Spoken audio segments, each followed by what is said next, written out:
21 de julho de 2023.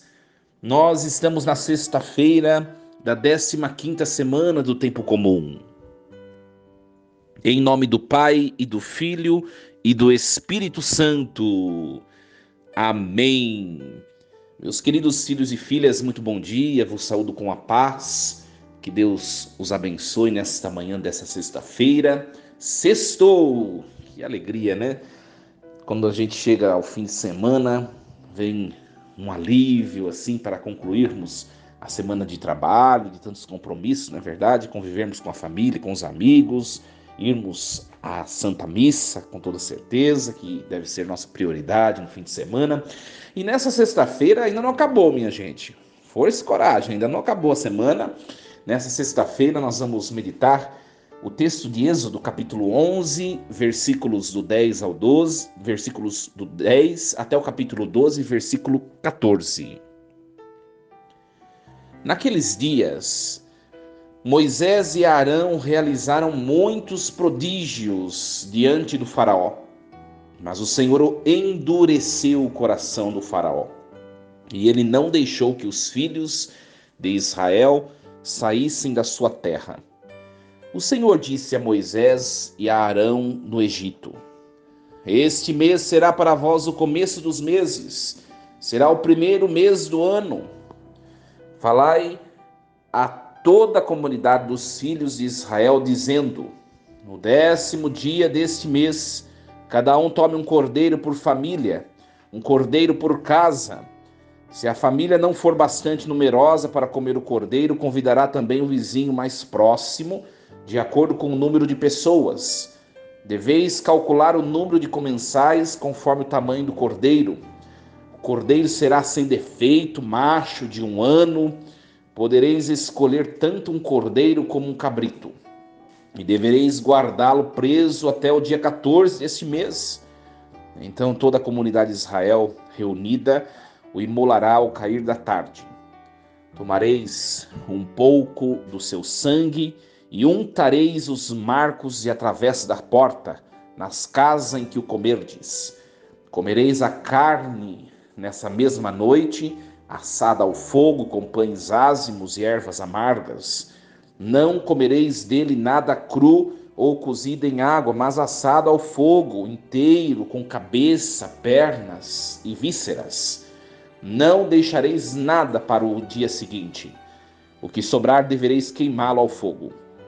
Assim devereis comê-lo com os rins cingidos, sandálias nos pés, cajado na mão. E comereis às pressas, pois é a Páscoa, isto é, a passagem do Senhor. E naquela noite passarei pela terra do Egito, e ferirei na terra do Egito todos os primogênitos, desde os homens até os animais. Infligirei castigos contra todos os deuses do Egito, eu, o Senhor. O sangue servirá de sinal nas casas onde estiverdes. Ao ver o sangue passarei adiante, e não vos atingirá a praga exterminadora, quando eu ferir a terra do Egito. Este dia será para vós uma festa memorável, em honra do Senhor, que haveis de celebrar por todas as gerações. Palavra do Senhor. Graças a Deus. Meus queridos, que alegria nós darmos continuidade à história do antigo povo de Israel. Cada dia a igreja vai nos entregando uma porção de texto para irmos acompanhando a progressão dessa história, da qual nós somos continuidade, não é verdade? Meus queridos, hoje nós acompanhamos que Moisés e Arão, Moisés vai até o faraó como Deus ontem o ordenava, vocês se lembram no texto de ontem, que Deus mandava Moisés ir ao povo e depois dizer ao povo que o povo seria liberto, né? E Deus dizia: se os egípcios não permitirem, eu os castigarei. E hoje Moisés ele vai diante do faraó, junto com Arão, e ele realiza muitos portentos, muitos prodígios, né, para mostrar que Deus, o Deus de seus pais, o verdadeiro e único Deus, estava com ele, né? O faraó vê tantas coisas e ainda assim o coração fica endurecido. Ainda assim o coração fica endurecido. Isso não é muito uma história muito diferente dos nossos dias, né, minha gente? Nós olharmos a igreja, que é o novo povo de Deus, quantos milagres aconteceram, né, por meio da igreja no mundo, né? Nós vemos, esses dias eu estive na Europa e a gente visita, tem a possibilidade, né? Não tive a graça dessa vez, mas a gente tem possibilidade de visitar em tantos lugares e tantos templos, santuários, os milagres eucarísticos, né? É, corpos incorruptos e tantos outros prodígios que Deus vai mostrando ao longo da história. E ainda assim o mundo de hoje tão descrente, tão incrédulo, né? Tão longe de Deus. A mesma coisa, o faraó está vendo os prodígios que Moisés está fazendo, não por conta própria, mas porque Deus o realiza por meio dele. Lembra que a gente falou anteontem? Quando nós nos revestirmos e deixarmos Deus fazer por meio de nós e em nós, Deus já é vitorioso junto de nós e nos faz vitoriosos junto dele, né? Mas mesmo assim o faraó não acolheu. O que acontece? Aí Deus aparece novamente para Moisés e para Arão e diz: este mês será para vós o começo dos meses. Será o primeiro mês do ano. O que significa isso? Deus está dizendo a Moisés: nós vamos recomeçar. Este mês vai começar tudo novamente. Esse mês é o começo. O que ficou para trás, ficou para trás. É um novo ciclo na vida do povo de Israel. Um ciclo de libertação, um ciclo de vitória, um ciclo de conquistas, um ciclo de edificação e de crescimento. O que ficou para trás, o sofrimento do Egito, deixe para trás. Este será o começo de todos os meses. Por quê? Porque Deus vai começar nessa história de hoje, nessa parte de hoje, uma nova história com o povo. Sabe, o povo que estava sofrendo duras penas na escravidão pelos egípcios vai ter a oportunidade de começar um novo ciclo, vida nova. Vida nova. Ah, tá bom, padre, mas o que isso quer dizer para nós? Ou melhor, para a minha vida? Isso quer dizer muita coisa, minha gente. Quer dizer muita coisa. Às vezes, nós ficamos rodando em volta na nossa vidinha tão pequena, nós ficamos rodando de maneira circular em volta das mortes, dos sofrimentos, das situações que a gente não consegue resolver, e a gente deixa de olhar para o alto, enxergar que tem um Deus que pode fazer com que tudo mude. É isso que quer dizer para nós. E Deus diz a mim e a você hoje, também este será o início de um novo ano, de um novo tempo, o primeiro mês de novos meses. Deus está dizendo a mim e a você, para você de fato ter uma vida transformada e renovada, precisa da sua iniciativa. Você precisa ir adiante, enfrentar a vida e começar e deixar para trás as situações que te prendem à dor, ao sofrimento. Depende de você também. Nós às vezes ficamos ruminando e gorando e atraindo coisas, sabe, coisas negativas, coisas ruins. Jogue para trás, diga a você mesmo: eu preciso começar um novo ciclo na minha vida, uma vida nova. Você sabe que tem coisas que não faz bem a você, não faz bem ao próximo, não faz bem a outrem, e você fica insistindo, você fica teimando, e você fica fazendo essas coisas que vão provocando prejuízo. Não, pare, comece um novo ciclo. O que é seu, o que não é seu, não é seu, e acabou. Um novo ciclo. É isso que Deus está falando para ele. É o primeiro mês. Esse mês será para vós o começo dos meses, vida nova. E como que vai começar essa vida nova no povo de Israel que a gente viu no texto de hoje, né? Deus falando para eles começarem a partir do quê? A partir de uma refeição. A partir de uma celebração que vai ser perpetuada para todo sempre, por toda a história do povo. E essa celebração se chama Páscoa, a Páscoa dos judeus. Este primeiro mês, né? Este primeiro mês de muitos meses, esse novo ciclo vai começar com a celebração da Páscoa. Aí ele vai falar não dá para a gente destrinchar todo o texto, porque não temos tempo, né? Tudo que deve ser feito, pegar um cordeiro, um cabrito, não deve ter defeito, ele vai dar a data que é para fazer tal coisa, como deve ser preparado. Isso tem os detalhes, tem os significados importantes, mas não dá tempo.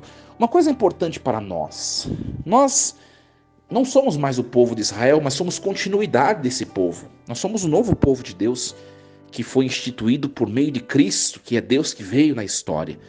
Esse povo novo se chama igreja, nós somos igreja. E nós também na nossa vida começamos todas as nossas atividades, ações e empreendimentos e concluímos todos eles também na mesma realidade, que é o culto à Páscoa do Senhor, né? Meus queridos, nós somos a igreja, o novo povo de Deus, também um povo da ceia do Senhor. Tudo deve começar e tudo deve terminar nisso que o povo também celebrou e que nós celebramos de maneira perfeita, que é o culto eucarístico, né? Infelizmente, tem muitos católicos que não levam a sério um preceito tão pequeno que é ir à missa todos os domingos e festas de guarda, os dias de preceito. Não consegue cumprir isso daí. Isso é o mínimo, é o básico, né? O documento da igreja, documento do Concílio Vaticano II, Sacrosanto Concilium, vai dizer assim para nós, né? Toda ação do povo deve partir da Eucaristia, da ceia, do banquete, e deve se encerrar e ser concluído também na mesma Eucaristia, no mesmo banquete. Uma pergunta para você, meu querido irmão e filho, minha querida irmã e filha. Os seus empreendimentos, as suas buscas, os seus negócios, tudo começa na missa e tudo termina na missa? No fundo é isso, de maneira bem clara. Ou você faz tudo por conta própria, no agito da sua vida, da sua rotina, e você não se lembra de Deus nem antes de começar e nem quando termina as coisas. Qual é a sua resposta? Se for a segunda, você está fazendo tudo por conta própria e você não começa tudo em Deus e não termina tudo em Deus, é porque você não está se revestindo de Deus. No fundo, vai acontecer em algum momento da sua vida que você vai bater a cabeça e não vai dar certo as coisas. É isso que Deus está falando. Vamos começar esse primeiro de todos os meses, essa vida nova, esse ciclo novo. Nós vamos começar com o mistério da Páscoa. Para nós cristãos também é a mesma coisa. Quando você, meu querido, minha querida, você tiver de dar passos, de tomar decisões, de mudar a sua história, enfim, vá à celebração da missa e entregue a Deus. E quando você estiver concluindo tudo deu certo, ou mesmo que não dê certo, vá à mesma missa e também entregue e consagre tudo que foi realizado ao Senhor para que você possa começar novos ciclos. Todo ciclo se fecha, todo ciclo se abre. E quando se abre, nós devemos estar em Deus, pessoas do culto, pessoas da adoração, pessoas da Eucaristia. Quando também se conclui, nós também devemos estar em culto, pessoas de adoração, pessoas de entrega, pessoas da Eucaristia. Homens e mulheres eucarísticos. Tem acontecido isso? Tem acontecido isso? A grande pergunta para nós, meus queridos, esse texto é muito bonito, tem tantos detalhes, né? E depois, no finalzinho do texto, Deus diz assim: vocês vão passar o sangue do cordeiro nas portas, porque o anjo exterminador vai destruir os egípcios, vai destruir os primogênitos da casa dos egípcios. As casas que tiverem marcadas com o sangue do cordeiro, elas serão passadas adiante, elas são puladas, elas não serão exterminadas. Meus queridos, o sangue do cordeiro hoje é passado nas nossas portas por meio dos nossos corações eucarísticos. Por isso, quando você vai à missa, isso é uma questão de hábito, né? Você comunga, você leva junto no seu corpo o Santíssimo Sangue e Corpo de Cristo. Quando você, depois que vai à missa e chega na sua casa, toque com as suas mãos umbral da porta. Toque com as suas mãos a porta da sua casa e abençoe, para que a bênção que está em você pelo sacramento da Eucaristia possa ser transmitida ao seu lar. Faça o hábito de fazer isso, tome o hábito de fazer isso, né? Também tem pessoas que fazem aspersão com água benta de maneira com constância nas suas casas, consagrando a casa. É a mesma coisa, nós precisamos consagrar nossos lares à proteção de Deus. Nós estamos envoltos de um mundo de extermínio. Nós estamos dentro de um mundo exterminador, cheio de pragas, não de pragas como no Egito, mas de pragas espirituais que querem nos devorar, que querem nos derrubar, e às vezes nós não passamos o sangue do Cordeiro nas nossas portas, e as nossas casas, nelas entram aquilo que é pernicioso e que destrói. Quantas famílias foram destruídas, quantas casas foram destruídas, quantos sonhos foram destruídos, porque as pessoas perderam o hábito de consagrar, de passar o sangue do Cordeiro nas portas de suas casas, e o diabo entrou e fez uma obra de destruição. Que isso não aconteça também na nossa vida, na nossa família a partir de hoje, que nós nos tornemos hoje homens e mulheres que consagram seus lares, e passam nas portas, nos umbrais das portas, o sangue do Cordeiro que nós recebemos pelo sacramento da Eucaristia. Faça a experiência.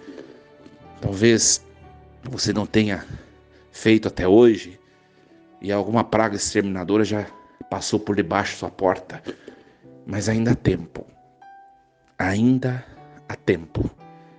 Seja uma mulher, um homem eucarístico com responsabilidade. Deixe Deus estar acima de todas as coisas na sua vida. Pare de colocar outras coisas. Seja um homem e uma mulher eucarístico. Começa por aí a santificação das nossas casas e depois de nossas casas, dos nossos trabalhos, de tudo que temos e somos. Que Deus nos ajude. Desejo um fim de semana cheio do poder de Deus, consagrado ao poder do sangue precioso de Cristo, que liberta, que cura, que restaura. Força e coragem, em nome do Pai, do Filho e do Espírito Santo. Amém. E lembremos-nos sempre, Deus está no comando de tudo.